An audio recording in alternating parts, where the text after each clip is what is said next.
Eu vou conversar com Alan Cunha Mendes. Ele é graduado em Ciências Exatas e Tecnológicas pela Universidade Federal do Recôncavo da Bahia e em Engenharia Civil também pela UFRB e é pós-graduando em Gestão de Projetos e também sócio e proprietário da empresa Mendes Valverde Construtora.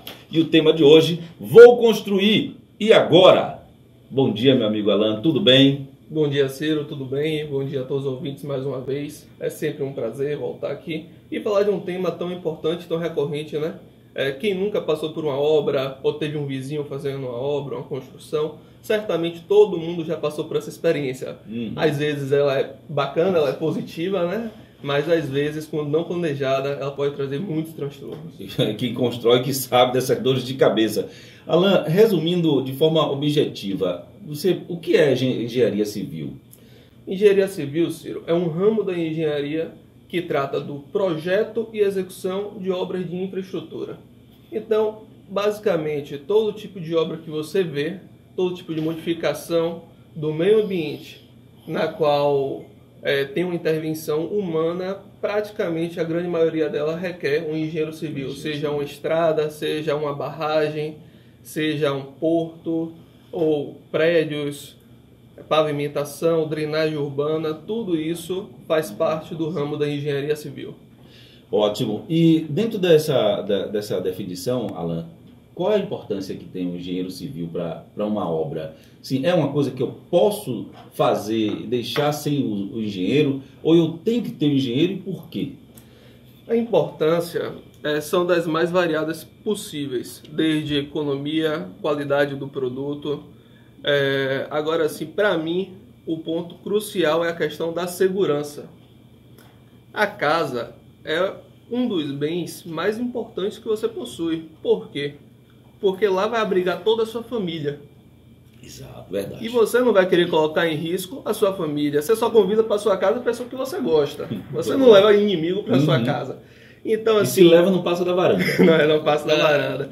Então, assim, são as pessoas mais importantes da sua vida que estão ali dentro. Então, você precisa se ater à segurança. E como fazer isso? Contratando um profissional habilitado. Você perguntou, precisa ter um engenheiro? Eu digo que não necessariamente, que nós temos outras profissões que também podem estar assumindo essa responsabilidade técnica, como o arquiteto. O arquiteto também pode estar fazendo isso. O técnico de edificações, a depender do tipo de construção, também pode estar assumindo essa responsabilidade técnica. Mas, para mim, o ponto crucial é a segurança. E quando se trata de segurança, nós temos o quê? A maioria das obras aqui no município, você sair aqui e olhar, você vai ver obras de concreto armado. E aí, eu acho bacana a gente colocar pelo menos algumas dicas de como fazer esse tipo de solução estrutural dentro de sua casa. Eu sei que é muito difícil, às vezes, ainda mais no momento de pandemia, estar contratando um engenheiro, um arquiteto. Devo falar, é fundamental, é importante sim, mas nós sabemos que nem tudo, às vezes, acontece da forma como se deveria. Então, assim, por exemplo, às vezes eu saio na rua, tem coisas que eu consigo ver sem nem ao menos pegar uma trena, uma fita métrica, para se verificar. Um pilar, ele tem que ter, Ciro, pelo menos 360 centímetros quadrados de seção de área transversal. Então, assim, a sua menor dimensão, pela norma, tem que ser de 14 centímetros. Provavelmente você já viu alguém construindo, né? E aí pega, bota o pilar embutido na parede de 9. Então, já está errado. Então, assim, às vezes, Ciro, são pequenos detalhes que o custo não vai ficar tão grande assim e que pode estar livrando você de um grande problema. Existem várias dicas nesse sentido que eu posso estar dando, mas eu vou deixar você conduzir. Bom, tranquilo, porque a engenharia, para o público geral, e para mim que sou leigo no assunto, é algo assim até complexo de entender. E, obviamente, por isso existe uma faculdade para isso, para que você entenda, para que você estude. E uns amigos que fizeram engenharia disseram que no início parece que está arrumando pedra na cabeça, porque é cálculo, é cálculo, é cálculo, é cálculo. Então, para o público geral, é difícil às vezes até a gente definir, para ele fazer ideia, né, a imagem na cabeça do que seria esse pilar dentro dessa dimensão e tal. Então, por isso que quando eu falo que eu saio na rua, que eu vejo algumas situações, poxa, isso está errado, isso não está bacana. Estamos tratando de uma cidade litorânea. É isso. Qual o risco de a pessoa construir fora dessa norma, dessa premissa, dessa norma básica, fundamental, dentro de uma cidade, num contexto como a nossa aqui? Olhe bem, o risco é você estar fazendo uma estrutura subdimensionada. É uma estrutura que não vai ter capacidade de suportar a carga na qual ela vai estar submetida. E qual vai ser o resultado disso? Diversos. Você pode ter fissuras, trincas, flechas excessivas nas suas vigas, nas suas lajes. Então, assim, o risco ele é grande porque você está tratando com a vida humana. Uhum. E desabar, quem está embaixo pode morrer. E Exatamente. tem a questão dos puxadinhos, né? Que o pessoal vai construir mais negócios, fazer uma laje para fazer um churrasqueiro em cima. Isso é muito perigoso, você fazer essa construção sem conhecimento, né? Com certeza, com certeza. Você me perguntou acerca de alguns parâmetros básicos, né? Vamos lá. O pilar ele pode ter, no mínimo, 360 centímetros quadrados. Isso quer dizer, se você pegar a largura vezes o comprimento, tem que dar mais do que 360 em centímetros. Largura vezes o comprimento. Valença é uma cidade litorânea, como eu disse. Então, assim, de acordo com a norma, nosso grau de agressividade ambiental é 3. O que isso quer dizer? Isso quer dizer que nós estamos em um ambiente agressivo. São 4 graus. Classe 1, 2, Sério? 3 e 4. Nós estamos na 3. Agressivo em que sentido, Alan? Agressivo que os agentes que vão deteriorar o concreto, Nossa. ele tem uma possibilidade muito maior de fazer isso em uma cidade litorânea do que em uma cidade com clima seco como Brasília, que está longe do mar. Olha só. Né? Então, assim, o que isso quer dizer? Isso quer dizer, Ciro, que qualquer tipo de construção nossa, o aço, ele tem que estar com a cobertura de pelo menos 4 centímetros de concreto. Para a norma, toda a Valença está enquadrada em um segmento só. É tudo classe 3, onde você tem que ter pelo menos 4 centímetros de cobertura de concreto no aço. E em alguns casos, como eu disse, é um pilar interno. Em uma área seca, você pode reduzir para 3. Olha só. Eu nunca ouvi essa definição, que nós estamos no grau 3. Isso significa que se você não tiver um planejamento bom e se você não souber o que está fazendo, você vai encarecer muito o custo da obra, porque ela vai deteriorar com muito mais rapidez e precisa daquelas reformas ou às vezes demolir tudo, né? É uma coisa que eu sempre falo. Eu já fui chamado diversas vezes para avaliar, né, uma estrutura em concreto armado. E eu sempre me pego assim em situações que está colocando em risco as pessoas que estão utilizando aquele imóvel.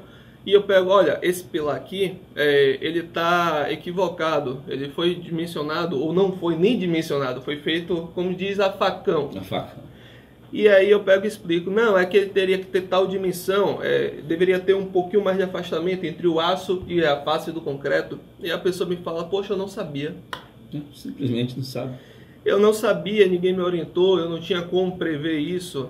Normalmente são pessoas que não contrataram um profissional habilitado, né, para estar ali acompanhando. E o custo, pode ter certeza, é muito maior. Você fazer uma adequação de um elemento estrutural às normas do zero e fazer depois, o custo é muito mais alto. É aquela história do retrabalho, né? Primeiro que o que você já fez, já perdeu, né? Vai ter que readequar. Isso. Alan, eu estou conversando com o engenheiro civil, o Alan Mendes, falando sobre construção civil, do básico, né? O que é importante para você, o que é importante para você.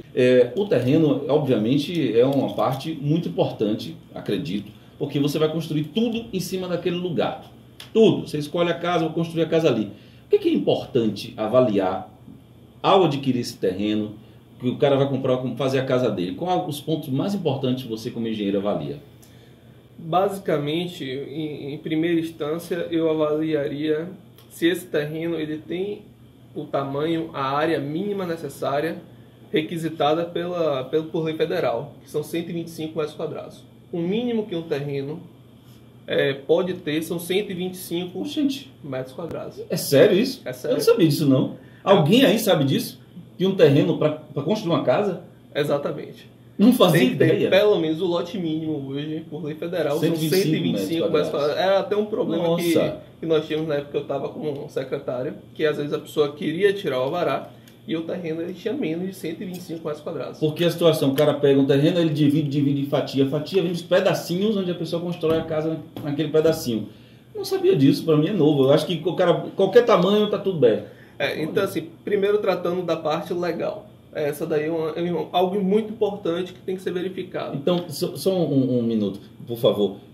Se um terreno tem menos de 125 metros quadrados, qual a implicação que tem nessa questão de documentação? Ele não consegue os documentos normais? Conseguir, ele até pode conseguir, Ciro, mas o processo ele é mais demorado.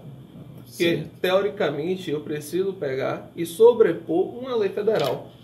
Nossa. Né? Porque se federal. Existe uma lei federal que indica que o lote mínimo tem que ser de 125 metros quadrados, como é que eu vou estar liberando um alvará? Como é que você vai fazer um alvará de um lote, né, de uma construção que está dentro de um lote que é inferior a esse tamanho? Olha, importante aí, você que vai comprar terreno, lembre-se disso. Faça a medida, consulte um profissional de engenharia para você não meter os pés pelas mãos, depois se arrepender, ficar com dor de cabeça para regularizar isso. Mas vamos lá, outros pontos que são importantes. Outro ponto importante é o tipo de solo. Qual o tipo de solo? É um solo arenoso? É um solo argiloso? É um solo siltoso? Para se ter uma noção assim bem rudimentar, né? O pior solo para se trabalhar é um solo arenoso, porque o solo aí não tem densidade, uma densidade bacana para suportar as cargas. Nossa. O melhor solo é um solo argiloso. Então, no meio do caminho está o solo siltoso. Qual o problema do solo siltoso? É o solo que, quando misturado com água, ele vira uma lama. Então, assim, como é que você vai pegar e colocar uma carga em cima de uma lama? Não tem condição. Então, assim, Alan, como é que eu vou saber o que é siltoso, o que é arenoso? O arenoso é simples. Você lembra logo da praia, você vai ver aquele aspecto, né? É algo que você pegar o solo, botar na mão e depois sacudir, vai sair, sua mão vai ficar limpa. Então, ali é um solo arenoso. Olha aí, exemplo. Mexeu, ficou limpa, areia. O solo é areia. Um outro tipo de solo, o solo argiloso. Você pegou, passou na mão, sacudiu, não saiu, você joga água, ainda assim tem um pouco de dificuldade. É um solo argiloso. E o meio termo é o siltoso. E qual desses é o pior e qual o melhor para construir? O melhor é o argiloso, que a maioria, né, do Brasil tem esse tipo de solo. E o pior é o arenoso. Difícil de construir. É difícil assim porque você, na verdade, você vai gastar mais. Você vai ter que partir para uma fundação profunda, que é o tipo de estaca, tubulão. E o que é uma fundação rasa? É o que a gente usa aqui na maioria, que são as sapatas. O sapato, a alvenaria que era antigamente, né? Pode ser também uma alvenaria, pode ser um radier, né? Radier também, sim. Então, assim, identificar o tipo de solo vai te gerar uma economia. Se você pega um solo muito ruim, você vai ter que gastar muito mais, às vezes o dobro, do que um solo bacana. E um outro ponto importante é a planiotimetria desse terreno. Ele é uma diferença na hora que você for construir, porque é obviamente um solo que vai estar em uma pirambeira, que vai estar caindo, descendo ou subindo, os barrancos, né? Vai gerar um custo maior estrutural na hora que você for executar. Então, o preço do terreno está diretamente atrelado a essas características também, né? A pessoa que vai comprar tem que lembrar disso, que se é um solo arenoso, você sabe que vai gastar mais para construir ali. Se for uma pirambeira, um barranco, vai gastar muito mais. Então, um terreno que é um solo argiloso e que é plano, ele tem um valor agregado melhor, né? Com certeza, com certeza. E além desses dois pontos que eu citei, existe um outro também que para mim é importante, é se o terreno ele tem esquadro. Esquadro é o seguinte, ele é todo retinho, ele parece um retângulo ou ele faz várias curvas desse terreno? Porque quando você tem um terreno que parece um retângulo ou um quadrado, né, que tem uma figura geométrica bem característica e formulada, você consegue fazer um projeto que vai se adequar a esse espaço muito melhor do que um terreno cheio de curvas, que entra para um lado, que entra para o outro. Você não vai conseguir aproveitar ele 100%, porque se você pega e constrói na direção que está o terreno ali todo torto, você vai ter uma casa toda torta. Qual o impacto disso? Você vai pegar o seu quarto e não vai conseguir encaixar um móvel de uma forma bacana. Porque a junção das duas paredes isso. vai estar muito aberta ou muito fechada, você não vai conseguir, vai ficar gerando espaços que não vão ser úteis dentro da sua construção.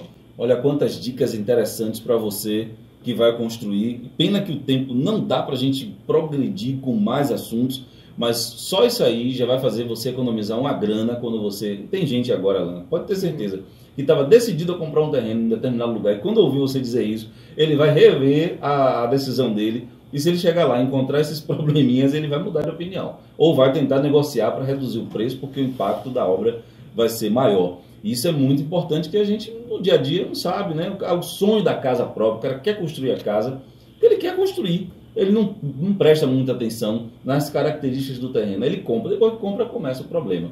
E aí vem um outro desafio que muita gente fala, que é o tal do habite-se. O que é o habite-se? O habite-se é um documento na qual você vai pegar na prefeitura. Antes dele vem sempre o alvará para a construção, né, que você primeiro emite o alvará de construção, constrói.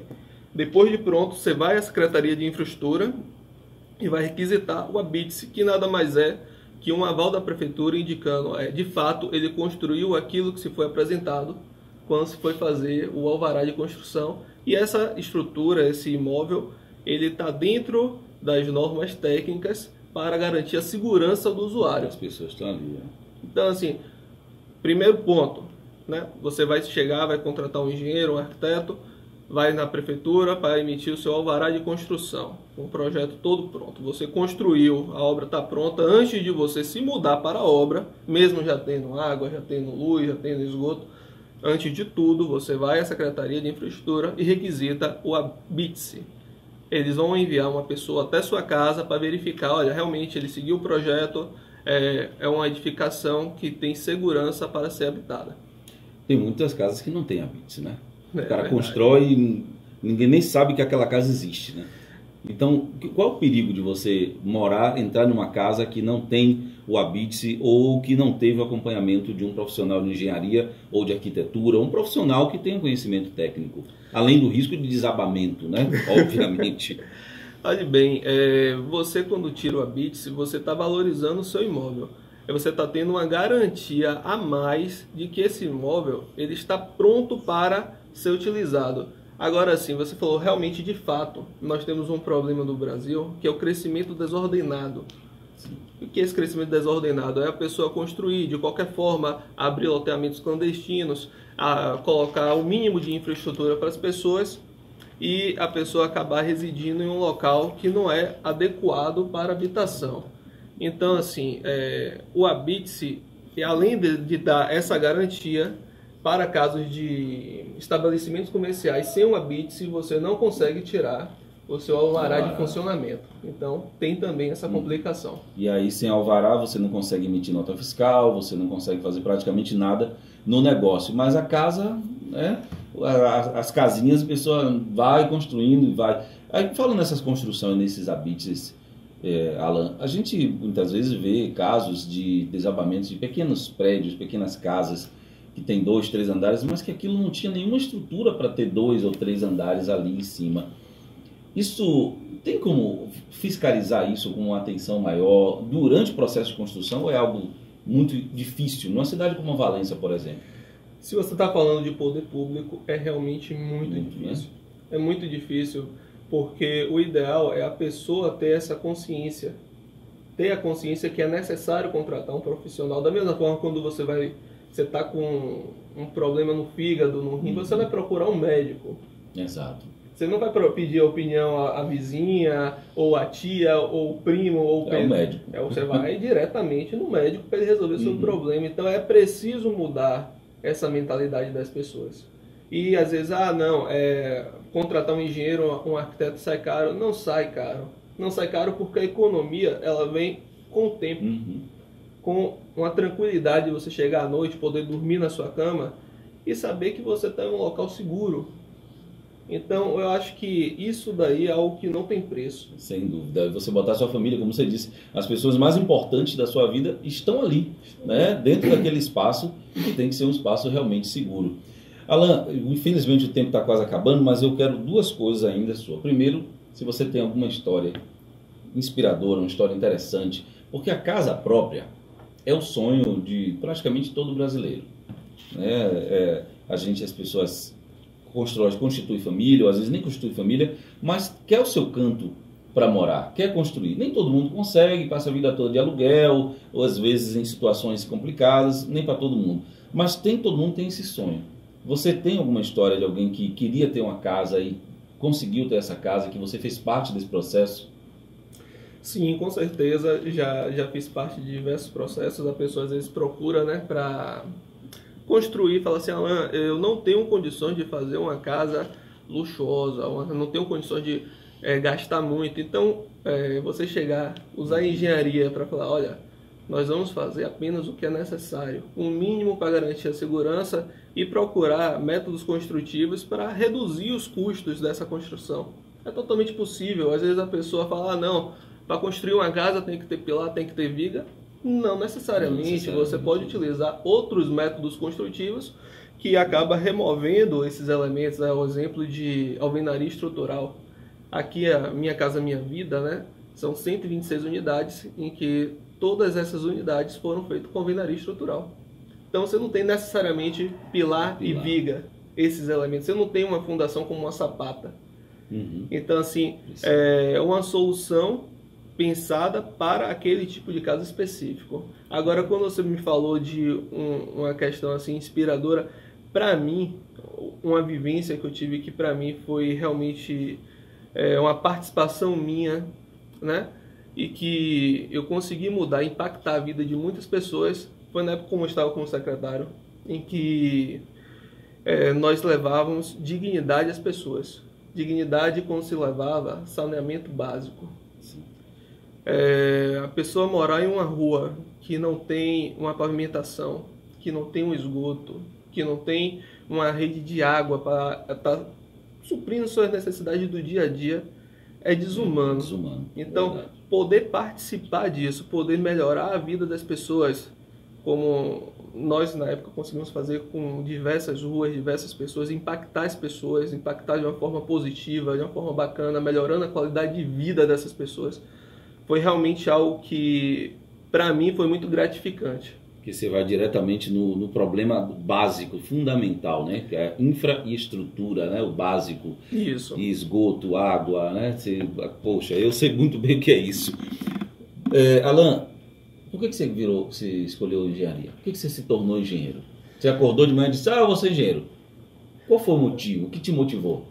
Olhe bem, eu sempre tive muita afinidade, né, com essa área de cálculo. Então, assim, já era um bom encaminhamento para falar assim: olha, vamos para as engenharias.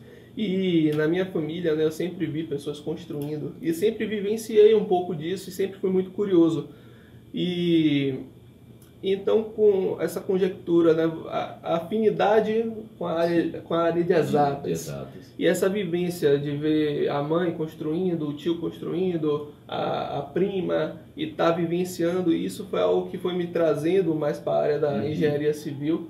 E ao final, né, durante esse desenvolvimento que você vai tendo mais maturidade, que hoje em dia, quando você tem 16 anos, você tem que escolher já o que é que você vai fazer o resto da sua vida. Você não sabe nem o que vai fazer no dia, já tem que decidir sua faculdade. Com 16 anos, você já tem que decidir sua faculdade.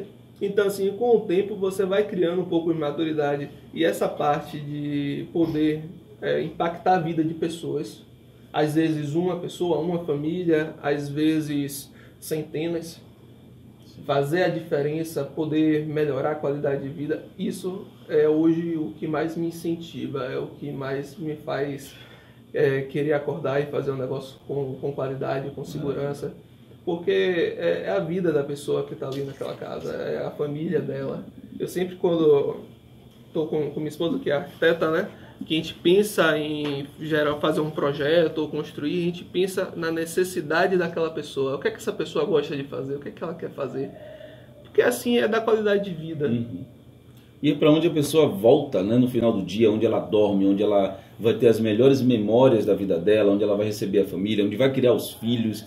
A casa é, sem dúvida, o lugar mais importante da nossa vida, que é o lugar... A gente pode viajar o mundo todo, você pode ir para qualquer lugar, mas quando você volta daquela viagem, que chega na sua casa, na sua cama, é totalmente diferente, velho. Vocês, agora eu estou em casa. Viajar é massa, é legal, tem hotéis maravilhosos, tem camas fantásticas, mas nada substitui a sua cama, o seu quarto, por mais simples que seja. A gente gosta daquele lugar. É verdade. Eu conversei com Alan Cunha Mendes. Ele é engenheiro civil, ele é formado pela UFRB, Universidade Federal do Recôncavo da Bahia, em engenharia civil, também pela UFRB, e pós-graduando em gestão de projetos. Você falou, você já foi secretário? Sim, você foi ou é secretário? Fui na gestão de não sabia, não. É sério? Você era secretário de... Durante os 2 últimos anos da gestão de Ricardo, eu fui secretário de... Para mim é novidade. Tá vendo aí? Nem sabia. Fui saber, quem me indicou chamar o Alan foi o Washington. O Washington aqui disse, o Alan tal, é um cara gente boa, assim, tal, comunicativo. Então vamos lá. E realmente eu não conhecia pessoalmente, então é um prazer conhecê-lo. Espero conhecer também a sua esposa, né? A Isis. É Isis? Alete. Eu me complico em casa, pelo amor de Deus.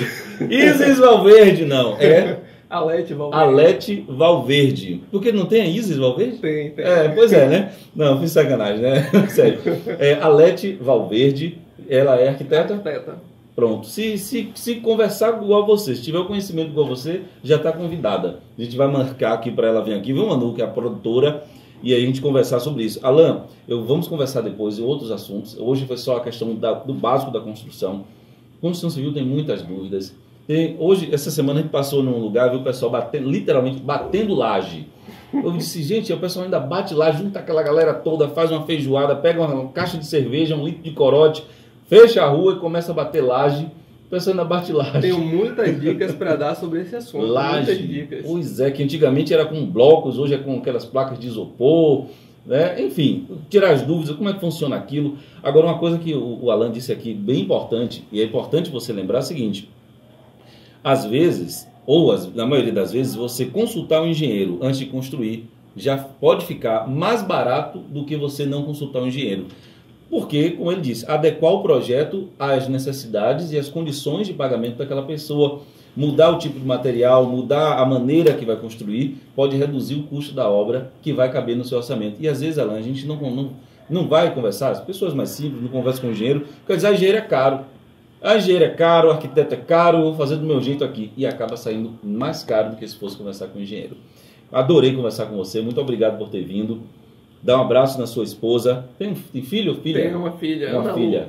Ana Lu? Ana Lu. Quantos? 4, 5, 6? 3 anos. 3 aninhos de idade. Deve voltar para casa trabalhar. Eu já tive essa fase que tinha filho de 3. Hoje eu tenho um neto de 4. Eu envelheci, graças a Deus. Daqui a pouco uma neta. Daqui a pouco uma neta. Minha filha está grávida de novo. Está vindo a Aurora aí. Enfim, muito obrigado por ter vindo. Você é uma pessoa super gentil, comunicativa. E é difícil ser comunicativo sendo engenheiro.